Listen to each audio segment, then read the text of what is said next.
आपका न्यूज़ 7 हिंदी में। मैं हूं शैलजा चौहान। आज हम बात करेंगे दुनिया में चल रहे सबसे बड़े और गंभीर मुद्दों में से एक इजराइल और ईरान के बीच लंबे समय से जारी संघर्ष के बारे में। आज के इस रिपोर्ट में हम देखेंगे इस संघर्ष की शुरुआत का कारण क्या है, इसमें अमेरिका की भूमिका कैसी रही है, इस युद्ध में हुए नुकसान और प्रभाव, उपयोग किए गए हथियार और तकनीक, दोनों देशों की तकनीकी और रणनीतिक तुलना, इस संघर्ष का वैश्विक असर और भविष्य में क्या हो सकता है संघर्ष के कारण।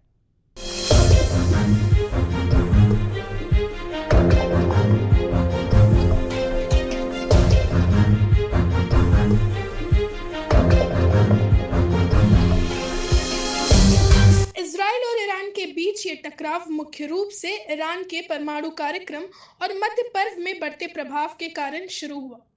इजराइल मानता है कि ईरान परमाणु हथियार विकसित कर रहा है, जो उसके अस्तित्व के लिए खतरा है।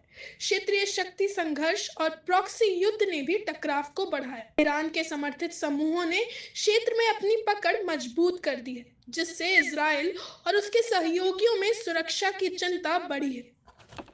अमेरिका ने इस युद्ध में सीधे हस्तक्षेप किया। उसे ईरान के परमाणु और बैलिस्टिक मिसाइल कार्यक्रम से खतरा महसूस हुआ। अमेरिका ने इजराइल के साथ मिलकर एयर स्ट्राइक, मिसाइल और साइबर हमले किए। अमेरिकी हाउस ने युद्ध शक्तियों पर प्रस्ताव को अस्वीकार किया और प्रशासन को युद्ध जारी रखने का समर्थन दिया। अमेरिका का उद्देश्य खाड़ी देशों में अपने ठिकानों और सामरिक हितों की रक्षा करना भी है। इस संघर्ष में सबसे अधिक नुकसान ईरान को हुआ।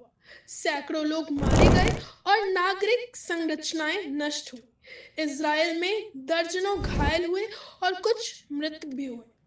अमेरिका ने भी कुछ सैनिक खो दिए। युद्ध का असर लेबनान और आसपास के क्षेत्रों तक फैला और बड़ी संख्या में लोग बेघर हुए। इजराइल और अमेरिका ने हाईटेक एयर स्ट्राइक बम, बैलिस्टिक मिसाइल, ड्रोन, सैटेलाइट और साइबर हमलों का इस्तेमाल किया। वहीं ईरान ने ballistic missile, drone, air defence system और प्रॉक्सी समूहों का इस्तेमाल किया।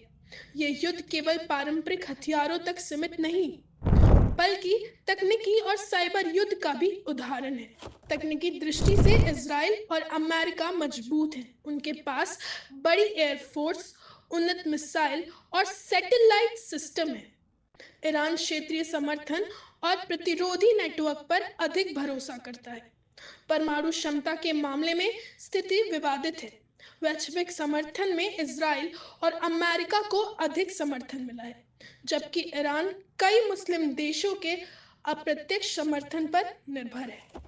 ये युद्ध केवल दो देशों के बीच नहीं है, बल्कि वैश्विक शक्ति संघर्ष का प्रतीक है। भविष्य में युद्ध और क्षेत्रीय संघर्ष बढ़ सकता है।